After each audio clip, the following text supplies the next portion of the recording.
5 years into my life in San Francisco, I found out my boyfriend was sleeping with the intern I'd been training. The girl, drunk on her own success, posted a picture of her $20,000 monthly pay stub on Instagram, not even bothering to crop out the confidential company watermark. I took a screenshot and sent it straight to the corporate ethics and compliance email. The next day, headlines were everywhere. A director at a major tech giant was caught in a scandal involving an inappropriate relationship with a subordinate and leaking company secrets. As she was escorted out of the building by security, clutching a cardboard box, I was sipping a boba tea, casually scrolling through the trending news. The top story? The saga of a man who threw away his future for an affair. Alright, everyone, connect to your neighbor's Wi-Fi, grab your snacks and instant ramen, because I'm about to spill all the tea. My boyfriend and I had moved to the Bay Area right after graduation, determined to make a life here. I remember us talking about the insane housing prices, trying to hype each other up.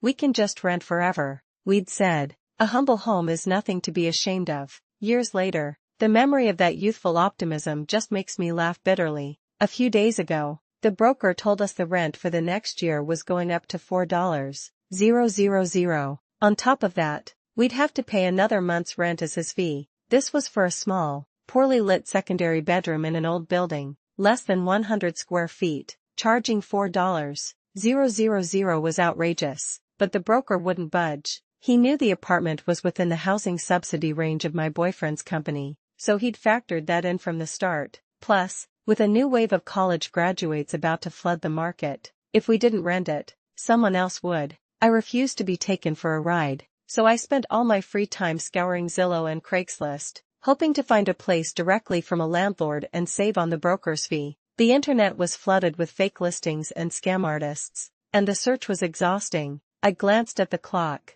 My boyfriend would be home soon. A wave of emotion washed over me. At least I still had love, and that was something. Liam came home, not even bothering to take off his backpack before he started complaining about the new intern in his group. These kids nowadays are so clueless. I have to teach them the most basic things. I tried to be sympathetic to his work stress, gearing up to comfort him, but as I listened, something felt off. A slight smile played on Liam's lips. Lily is so interesting, he said. She brought in 2 vases of flowers for her desk, one on each side, making it look like a florist shop, and she insisted on telling me the name of every single flower. So childish. I opened my mouth, but no words came out. I wanted to ask for more details but felt it would be petty. He seemed lost in thought for a moment, then added, "Well, I guess it makes sense. She's 6 years younger than me. The year I started college, she was still in elementary school. 6 years younger. So she was only 21. No wonder she still had the energy to decorate her desk with fresh flowers in the notoriously high-pressure environment of a tech giant. Fresh flowers were such a hassle, expensive, and they wilted in a few days. They weren't even edible, a luxury far beyond the fruit we rarely bought to save money. This was the first time Liam had mentioned Lily, but I had a sinking feeling it wouldn't be the last. The gut punch came soon after. One day, my boss chewed me out for no reason. After work, I complained to Liam, expecting the usual comfort. He was silent at first, then he pressed his temples and sighed. "Actually, you were in the wrong too," he said. "If your boss criticizes you, just admit you made a mistake. Why argue about who's right or wrong and make him unhappy? For example, Lily's code almost caused a production issue today. I couldn't help but scold her, but she didn't get defensive like you. She just admitted her mistake, apologized, and even bought me a boba tea." He licked his lips as if savoring the memory. The aftertaste was pretty good. My heart sank. Liam never drank boba tea. He thought it was a marketing gimmick,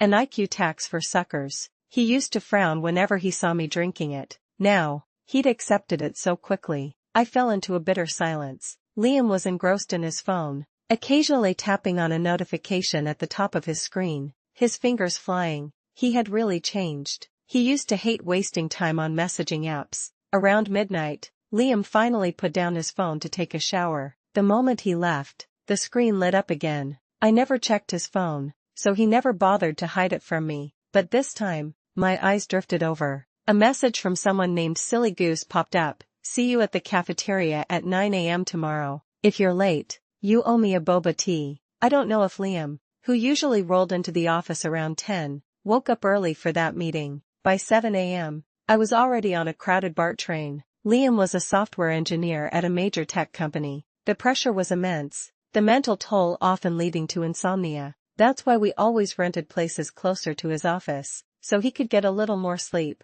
But that meant my daily commute was over an hour each way. Still, an hour-long commute was normal in the Bay Area, a city that warps your sense of time and space. The rhythmic clatter of the train hammered against my sleep-deprived nerves. I hung from a strap, my eyes fixed on an ad. I suddenly realized it was my birthday. I remember the day we got together. He held my hand and said, "From now on, I'm going to get you a gift for your birthday, Valentine's Day, our anniversaries, every single day worth celebrating." He kept his word, gifting me all sorts of things, becoming an expert at it. Friends even joked he could start a paid consulting service for clueless guys. But ever since my birthday 2 years ago, when he had to work overtime for a full week, he started sending me money instead of gifts, $520, $1,314. He wasn't stingy. We had been college sweethearts. After graduation, he went to a tech giant, and I took a stable government job. He was making good money,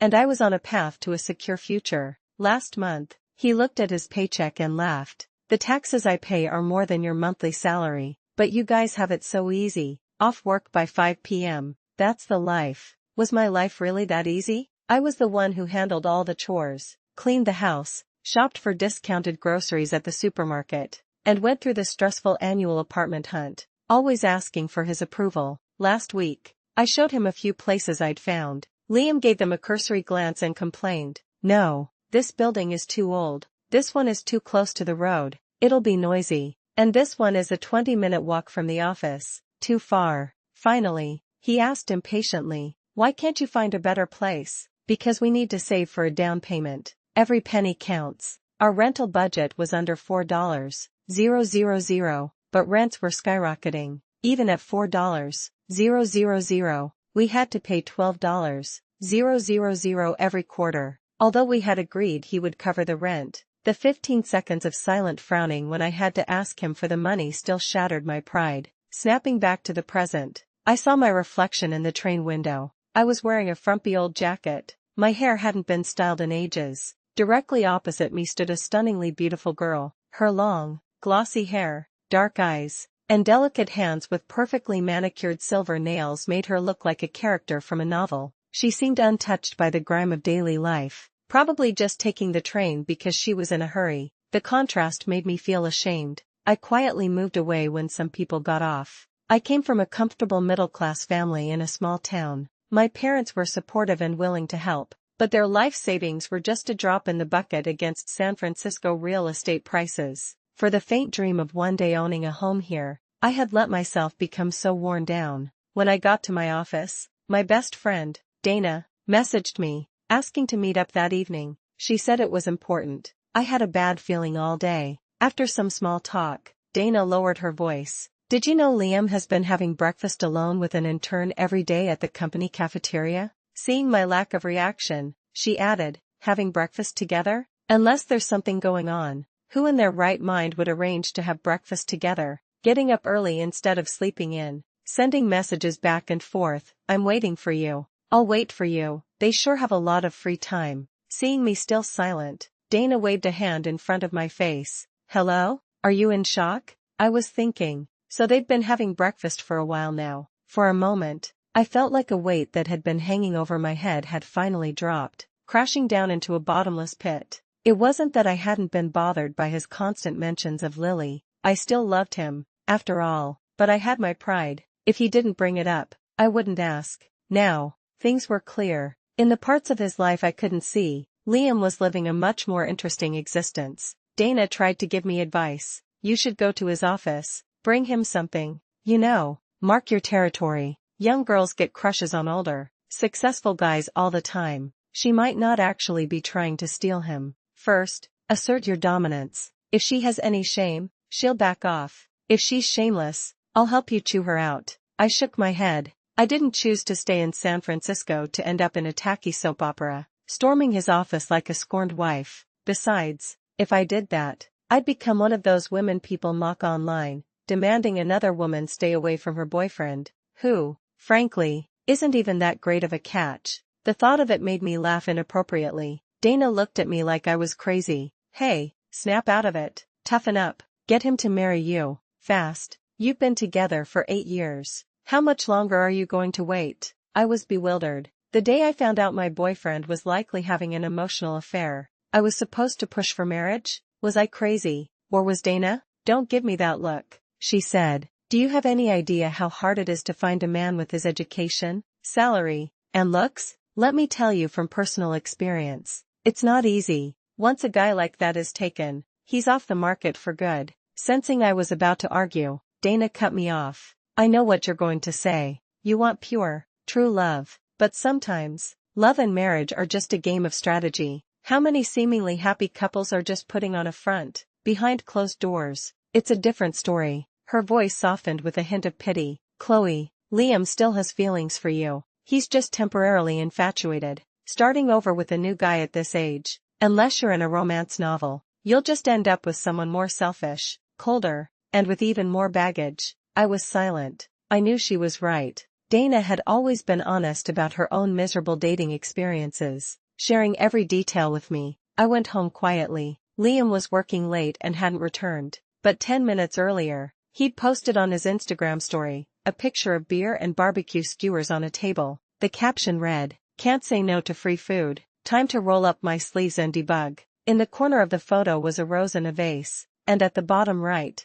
a sliver of a fingernail with freshly painted, glossy pink polish. The couple next door started arguing again, their shouts pulling me out of my thoughts. Someone threw something, and the loud accusations gradually turned into quiet sobs. I used to think we were completely different from them. They were the pioneers of the San Francisco struggle, the not-so-successful ones. Nearly 40 and still renting, they fought constantly, tearing each other down, all the romance gone. I used to believe Liam and I had real love. It was late, and Liam still wasn't home. He didn't reply to my messages. In the past, he would have left work early on a Friday to cook dinner with me in our small kitchen. It was past midnight. My birthday was over, and I hadn't received a single happy birthday from him. In the silence, I heard muffled, intimate sounds from the next apartment. The couple had made up. I suddenly remembered last summer when they brought their twin daughters from back home to visit. The 4 of them squeezed into that tiny room. On weekends, they would wake up early and go on grand tours of the city. Maybe they were the ones with real affection,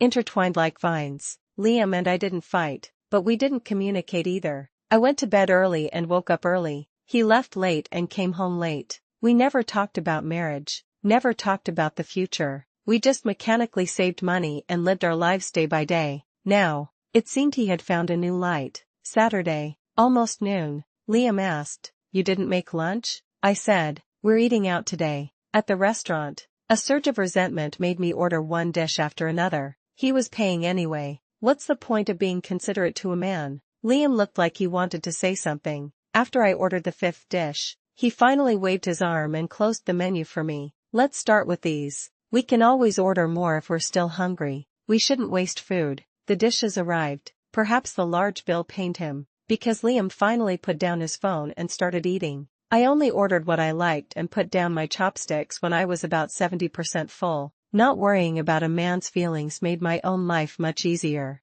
After the meal, we went shopping. I browsed jewelry stores and handbag shops. Liam paid for my purchases twice. The third time, at the cashier, he took a step back and smiled. "I'll give you a chance to pay for this one." We must have looked so strange to the cashier. I chuckled, then forget it. As I turned and walked out of the mall, I caught a glimpse of my face in a glass wall. My expression was bleak. Was this kind of revenge making me happy? Playing games with him, trying to get as much money out of him as possible, giving him the silent treatment, was this a good way to get back at him? I was 27, still in the prime of my life. I just wanted to love someone properly. In my state of confusion and pain, I got a call from my parents. I realized it had been a while since I'd called them. "Sorry," I said, "I've been busy and forgot to call." It's okay.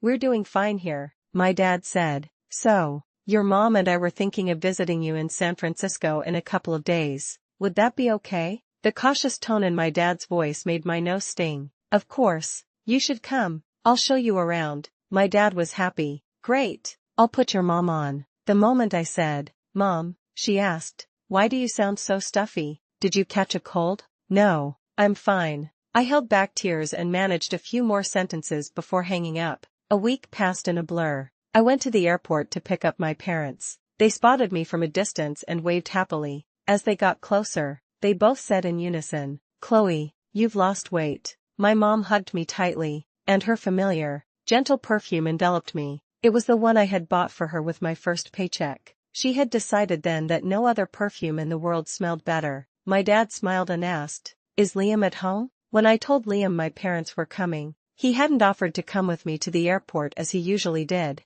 Instead, he asked, "Should I go too?" I said, "No, it's fine." The relief on his face was visible as he grabbed his backpack and left for a weekend of overtime. Since he didn't come, my dad said, "Work comes first. We're happy just having our daughter pick us up." My parents had always liked him. Even Liam used to say, "Your parents are so nice." The first time he visited my hometown, his friends had warned him he might get forced into a drinking marathon, but my parents didn't give him a hard time at all. On the way to the hotel, my parents were fascinated by everything. They even pointed out a famous local pizzeria to each other. I took them to a trendy restaurant for a signature dish. "This chicken soup in San Francisco is amazing," my mom said. My dad nodded. "Yeah, and they're so clever. They take the chicken out, add some sauce, and it becomes another dish." Besides the chicken, my parents only let me order 2 more dishes. "This is more than enough," they said. "We have to be frugal."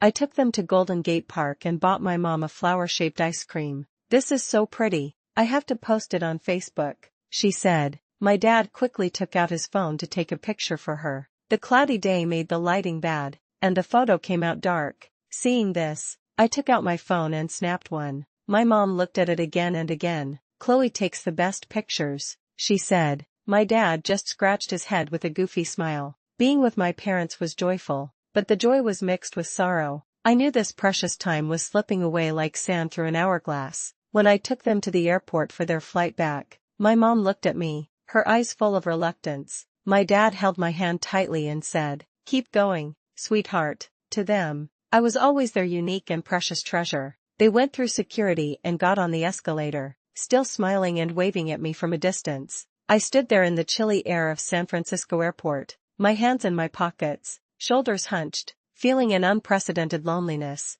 I soon found out what Liam was so busy with on the weekends. Dana, who worked at the same company, sent me a link to a post on an anonymous workplace forum. I knew it was him the second I read it. She said, the post was titled, "A Stable Relationship versus a Heart-Fluttering New Love. Which one to choose?" The poster wrote, "I've been with my girlfriend since college. Our relationship is stable, but recently, I met a really cute younger girl at work. When she looks at me with those admiring eyes, it's really hard not to feel something. When we first met, I wasn't very nice to her, but she's so pure, she didn't take it to heart at all. In fact, she was very nice to me. Over time, I started to feel bad. For the past few weekends, I've been helping her prepare for her job search, editing her resume, using all my connections to get her internal referrals, and even coaching her on coding problems. It's been a long time since I've worked so hard for someone. A few days ago, my girlfriend asked if I could help her get an internal referral,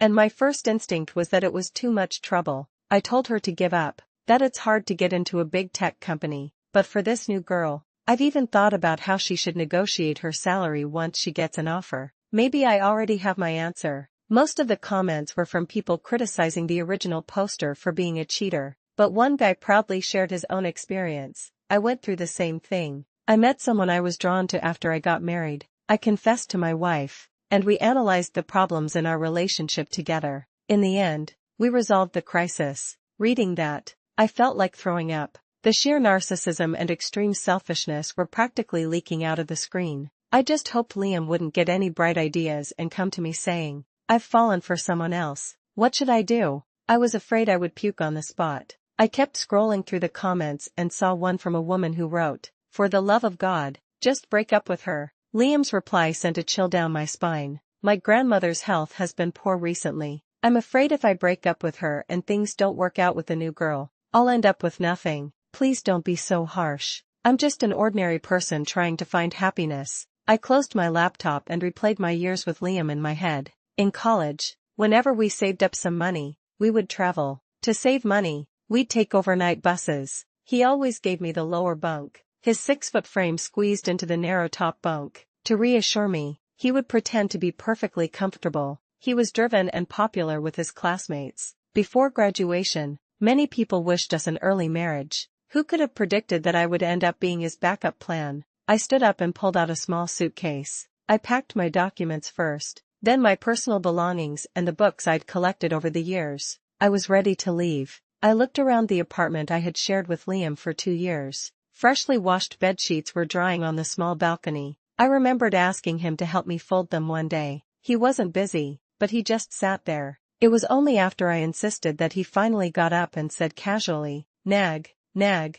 nag. Are you going to turn into one of those shrews by the time you're 40? I felt so humiliated at that moment. A phone call snapped me out of my memories. It was Liam's grandmother. Her voice was gentle. "Chloe, Grandma made some rice cakes. I'll mail them to you tomorrow. You love Grandma's rice cakes, don't you? When the acacia flowers bloom, come back with Liam. Grandma will make acacia flower rice for you." My heart ached as I replied, "Okay, Grandma, thank you." Liam's grandmother was widowed young. She raised her son on her own and then her grandson, but as she got older, her son and daughter-in-law began to see her as a burden, their words full of resentment. The proud old woman went to work as a nanny in another city. She even paid for Liam's college tuition. The first time I met her, she was in her 70s, with a short, neat haircut, her stray hairs held back by a black wire headband. She looked so sharp and energetic. She took my hand naturally, her eyes bright, the wrinkles around them filled with laughter. She was always so good to me, but she was Liam's grandmother. Our connection was not meant to be. The spring hiring season was in full swing. My social media feed was full of job postings. According to Liam's plan, once Lily got an offer and her future was secure, he would confess his feelings. If everything went smoothly, he would replace the old with the new. I found a studio apartment, close to my office and with a rent I could afford. Liam had once asked me condescendingly, "This isn't within the company's housing subsidy range. Why are you even looking at it?" I didn't say anything. That afternoon, Liam sent me a rare message on WhatsApp. "I have to work late tonight. It's going to be very late. I'm staying over somewhere else. You can go to bed first." I stared at the booking confirmation email that had arrived in my inbox just a few minutes earlier. It was for a hot spring resort in the suburbs. Liam had forgotten that back in college, we shared everything, and he had used my email for some of his accounts. At midnight, from my new apartment,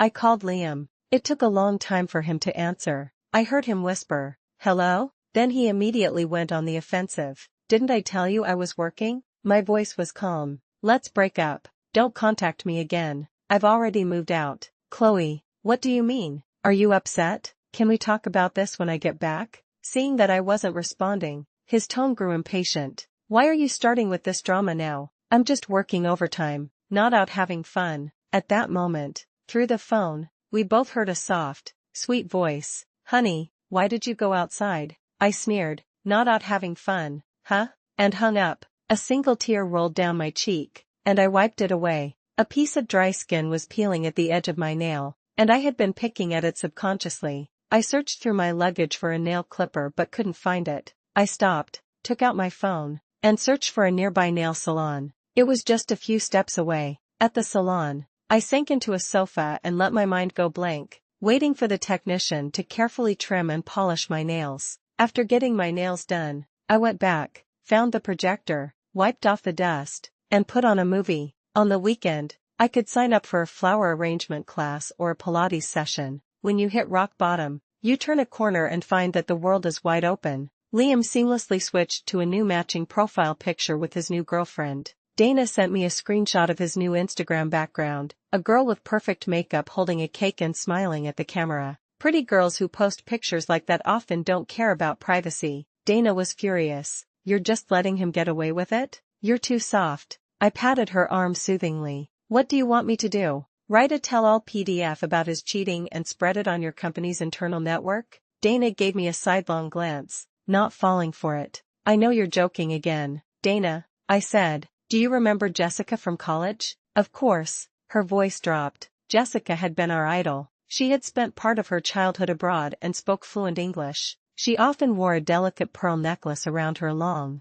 elegant neck. She was humble, gentle, and always looked out for us underclassmen. One day, this graceful, elegant woman spammed our class group chat with dozens of messages, accusing her boyfriend of cheating on her repeatedly. Her words were incoherent and rambling. She even posted screenshots of their explicit chats in various group chats. Dana and I vividly remembered the day it happened. We were in the campus coffee shop discussing a group project. A girl suddenly exclaimed, "Oh my God, there's so much drama." Everyone pulled out their phones, instantly alert, their earlier drowsiness gone. The girl then said with satisfaction, "See, Jessica was so arrogant, but she still got cheated on. Let's see if she can still act so high and mighty now." Dana and I looked at each other, feeling a deep sense of sadness and horror. This was the same girl who always liked Jessica's posts and bragged about her to students from other departments as if she were her own sister. That's when we understood that people lack empathy. A hysterical outburst might feel good in the moment,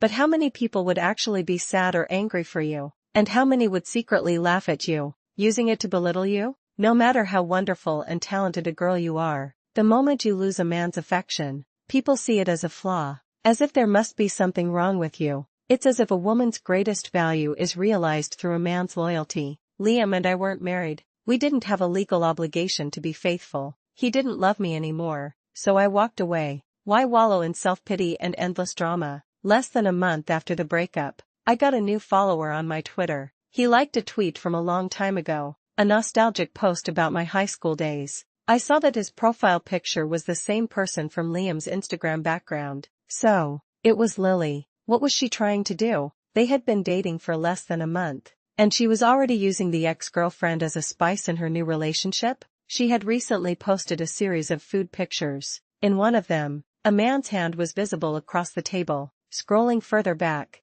I found posts about a young girl's secret crush finally coming true. Many people commented, "So sweet." Lily had about 10,000 followers on Twitter, cultivating a pretty girl from a prestigious university persona. Now with a handsome and successful older boyfriend, she was documenting their love life. I followed her back and watched her show off their relationship with a sense of detachment, like I was conducting a social experiment. About half a month later, a former classmate gleefully informed me that Liam was planning to propose. He said he wants to surprise his grandmother. He asked me which event planning company I used for my proposal. She said, "Chloe, I can't believe the person he's proposing to isn't you. What a shame. You're 28 now, right? Or 29? A woman's value depreciates with age. You better hurry up." This classmate had once tried to hit on me, but I had ignored her because I disliked her show-off attitude. I didn't realize she held such a grudge. While she was rambling on,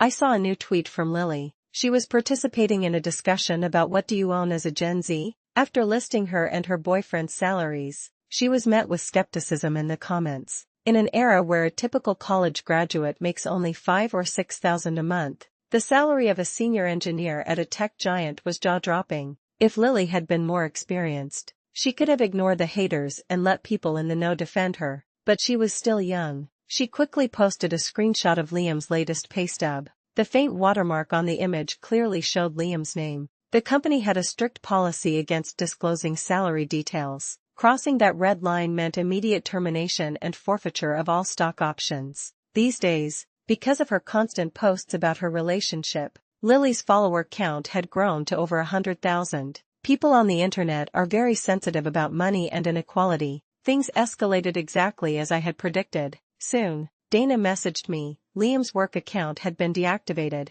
In a tech company, even the most talented people are not irreplaceable. They are also known for their swift and decisive actions. Today's problems can't wait until tomorrow. If they say you're fired immediately. Liam lost his job, which paid nearly $250,000 a year. Once he was unemployed, his true love left him. He had a meltdown on his Instagram story late one night. "The cosmetics you wanted, didn't I go to the store and buy them for you right away? We've only been broken up for a few days, and you're already showing off a bag some other guy bought you. You think I can't afford it?" Maybe because he had no hope of getting back with her. 3 days later, Liam made his profile private and changed his couple's profile picture. I took my annual leave and went back home to see my parents. I also visited my high school homeroom teacher, standing by Mr. Peterson's desk. I could hear the laughter from the sports field outside. The sound, mixed with the scent of dusk, felt so familiar,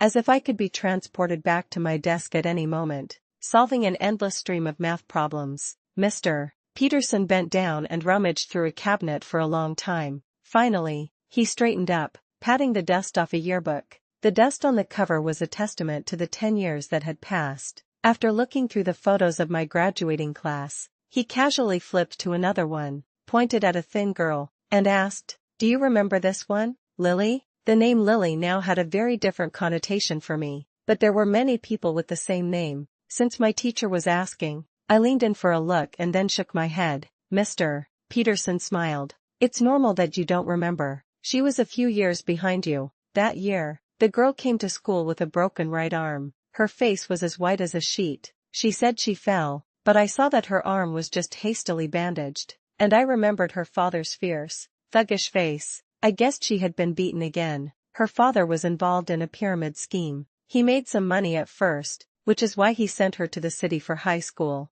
but he quickly ran out of money and wouldn't even give her living expenses. Once, I went to her house to help her apply for financial aid and saw her father trying to drag her into a car. He wanted to take her to some big shots dinner party. Wasn't that just forcing his daughter into prostitution? Fortunately, the girl was a good student, always in the top 3, but with a broken right arm and the midterm exams coming up, how could she write? She ended up at the bottom of the school rankings. Any other kid would have just skipped the exam, but this girl was very sensitive. She walked around with her head down all day, looking completely devastated. At this point, Mr. Peterson glanced at me with a smile. "That's when I thought of you, Chloe." It all came back to me. In high school, I was on the girls' soccer team. I wasn't very good, but I enjoyed running around on the green field. One day, I collided with someone. I should have just rolled with the fall, but in a moment of bravado, I tried to break my fall with my right hand. Snap! My hand was broken. Just before that, a boy had broken his foot playing basketball, and the teachers had warned us to be careful. I had given Mr. Peterson another surprise. He was so angry he made us both sit in the front row of the classroom, one on the left and one on the right, as a cautionary tale. Stuck under the teacher's nose every day, I couldn't secretly read novels. I was so bored I started practicing writing with my left hand. By the time my right arm healed, my left-hand writing was quite decent. Mr. Peterson had told me on WhatsApp about this student who had also broken her right arm and asked me to write her a letter of encouragement with my left hand. I think I had just graduated from college and hadn't moved to San Francisco yet. I discovered that the muscle memory for writing with my left hand was still there. I wrote a long, enthusiastic letter and even dug up my old exam papers from when my hand was broken. The papers were full of scribbles, but I had drawn a lot of doodles on them. I wanted to show her that getting a 0 was no big deal. The girl replied a month later with a short note. Her handwriting was already very neat. With this connection, I leaned in to look at the girl's picture again. It was a photo taken after her final exams. She was still wearing her summer school uniform, a white shirt and black pants, which stood out among the other girls' dresses. Even in the harsh summer sunlight, you could tell she was a pretty girl, and she looked a little familiar. After returning to San Francisco, one day at noon, a colleague told me someone named Lily was downstairs looking for me. I was in the break room, yawning and waiting for the coffee machine to fill my mug. I glanced out the large window. The person downstairs looked up at the same time. I stumbled back in shock. What was this? I hadn't gone looking for her, but she had come looking for me? I put on a cold expression, grabbed my access card, and went downstairs. She was dressed simply today, without makeup. Seeing me come down, she hurried over and called out softly, "Chloe." Then she froze. I froze too. Her face, without makeup, looked exactly like the person in the graduation photo. 10 minutes later, Lily and I were sitting opposite each other in the coffee shop downstairs from my office, trying to make sense of the situation. Lily had come to find her senior, the one who had helped her. After a successful job hunt this spring, the once penniless student was now a promising young professional. She felt it was time to meet the person who had helped her all those years ago. She hadn't dared to come before, afraid she would be a burden. She knew my name was Chloe from the letterhead, and the name had been etched in her heart for nearly a decade. The moment she saw me, she recognized the face she had seen on her ex-boyfriend's phone. And me? I had mentally prepared myself for a confrontation with the other woman, only to find out she was here for a family reunion of sorts. What kind of mess was this? Thank God for this coffee shop's ridiculously oversized mugs. I hid my awkward grimace behind the massive cup for a full 2 minutes before finally putting it down. Lily, on the other side of the table, hadn't touched her coffee. She was wringing her hands, stammering,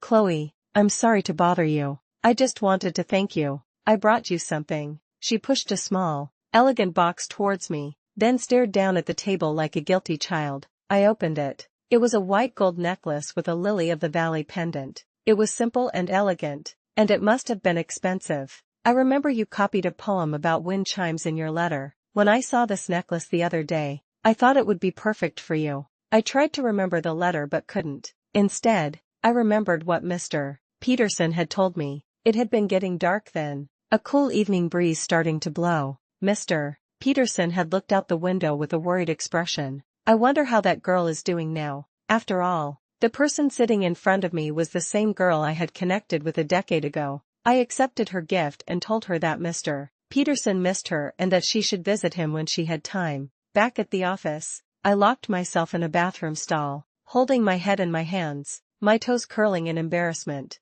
Maybe I should have been cold and unforgiving instead of letting her off so easily. After all, when she did those things that hurt me, she hadn't shown any mercy. To use Dana's words as an excuse, I was too soft because I had never really suffered, loved by my parents and successful in my studies. Liam's betrayal was the first major blow in my nearly 30 years of life. I glanced at my phone and saw a Twitter notification. I instinctively picked it up. A quick check confirmed my suspicion. Lily had found my Twitter through a high school alumni network, not through Liam. This meant she hadn't followed me to show off, but I still had a nagging doubt. Something about what Lily did didn't add up. She didn't seem like the kind of foolish, arrogant person who would post her boyfriend's pay stub on social media, and even as an intern, she would have gone through the company's mandatory orientation. She should have known that was a red line. I couldn't figure it out. The clock hit 5:30 p.m. I shut down my computer and left for the day. The streets of San Francisco in early summer were lush with green. Over the weekend, a colleague asked me to help him pick out a birthday gift for his mother. His name was Alex. He was thin and liked to wear shirts with cardigans. He had studied in Japan and had a bit of an artistic, intellectual vibe. We weren't close. Maybe we had exchanged a few words like thank you and you're welcome while getting drinks at a company dinner, but that was hardly a conversation. Only once, in the office, when we were talking about novels, another colleague interjected, "Anna Karenina? Isn't that for kids? What adult reads that?" I had replied seriously, "Anna Karenina is a fantastic novel. Only adults can truly understand it." Alex, who was usually quiet, had suddenly clapped his hands and laughed. Well said. He had startled everyone. The gift shopping went smoothly. He quickly chose a scarf pattern at the counter. We still had half a day to kill, so we went to a nearby park. We chatted idly by the sparkling water. I had been thinking about moving back to my hometown, and my words revealed my intention to leave. Alex picked up on it. He asked me why I wanted to leave. I didn't want to get into the details, so I just said vaguely, "The housing in San Francisco is too expensive. I can't afford it. I don't want to live a life crushed by a mortgage." He listened and then said quickly, "You could just find a partner who already owns a place in San Francisco. A girl like you must have a lot of admirers." I felt awkward and didn't know what to say. Just then, someone in front of us turned around. It was Liam. He glanced at us, his expression unreadable, then quickened his pace and took a different path. I received an email from Liam. The timestamp was 3 a.m. He used to love writing me emails. He would end them with wishing you a peaceful spring in the spring, and similar wishes for summer, autumn, and winter. The seasons turned in my inbox. I was curious, so I opened it. This is what he wrote: "Chloe, please allow me to still call you that. I ran into you at the park yesterday. I can't describe how I felt at that moment. I wanted to run away, but I couldn't help but stop, wanting to hear your voice just a little longer. These past few days, I keep thinking about a scene from a long time ago.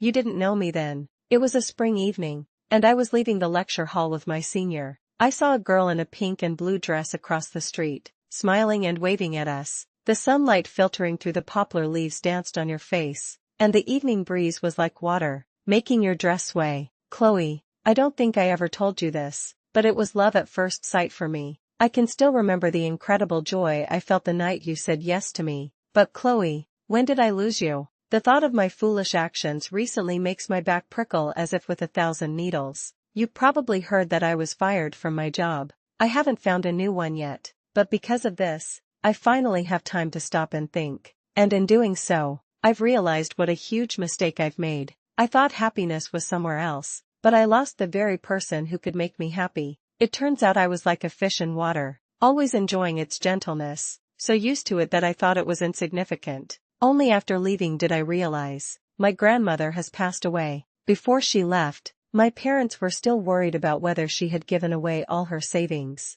The fact that I failed you also disappointed her. She said, "A blessed woman does not enter an unblessed house." She wanted you to be happy. "The man I saw you with at the park yesterday must be a better person than me. I hope he will cherish you more than I did." So Liam's grandmother had passed away. I scanned the cold computer screen one more time and then deleted the email. I quit my job, planning to work in my hometown. Before I left, Alex offered to give me a private farewell dinner. His mother came too. I found out that his mother and I were from the same hometown. We ran into Dana at the restaurant. Later, she teased me, "You're so silly. You let a down-to-earth rich kid from San Francisco slip through your fingers. You should have grabbed him." I laughed. I didn't even know he was a rich kid. How could I have grabbed him? Dana said seriously, "Chloe, you have to trust my judgment." That old lady was wearing a simple tracksuit. Her hair wasn't dyed, and she even packed up the leftovers. But her aura, her family must own at least 3 properties in San Francisco. She tapped my head. "See, you missed your chance. Otherwise, you could have married into a wealthy family, had a grand wedding, and really shown Liam what he lost."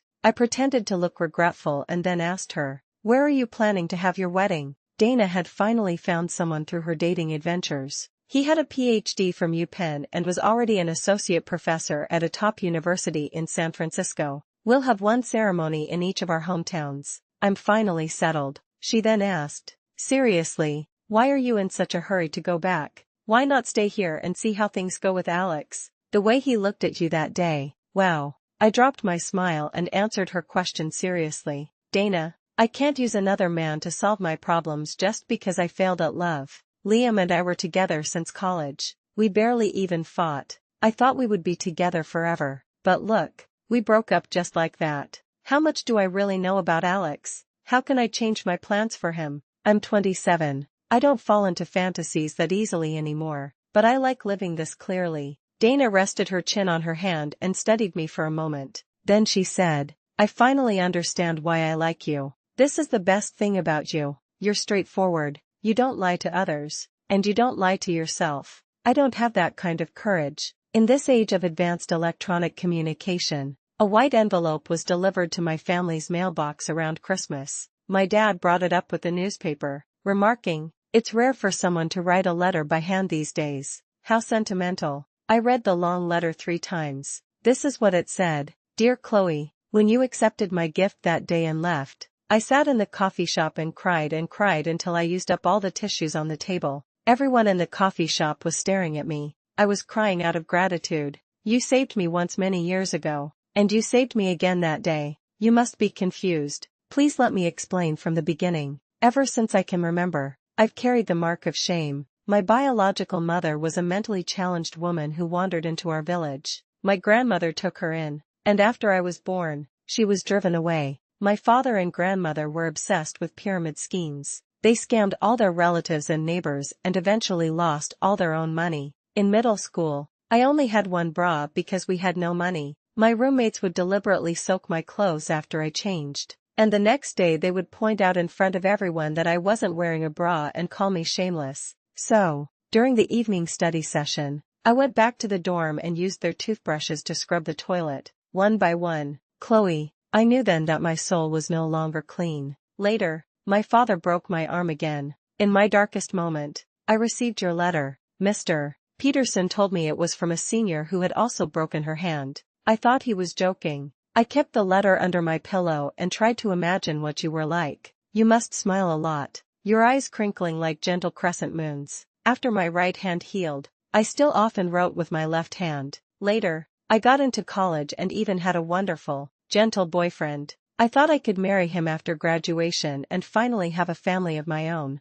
But soon, misfortune struck again. My father tried to force me to be with the head of that pyramid scheme so he could become an insider and make a lot of money. I managed to escape from home. Soon after, I got a call. My father had been hit by a car while looking for me. I couldn't believe it and asked for confirmation again and again. So he died on the spot. He's really dead, right? The person on the other end confirmed it. I looked up in a state of ecstasy. The dark past of torment and entanglement was over. All of it gone with my father's death. But I couldn't smile for long. My boyfriend was looking at me as if I were an insect. He couldn't accept a girl who was so eager for her own father to die, so he left me. At that moment, I knew I couldn't rely on men, and I began to hate the whole world. I played with men's feelings and used all sorts of methods to get money. Since I had suffered from a lack of money for the first 20 years of my life, I was determined to have a lot of it. I pretended to be innocent and pure on the surface, but inside I was full of bitterness and a desire for revenge.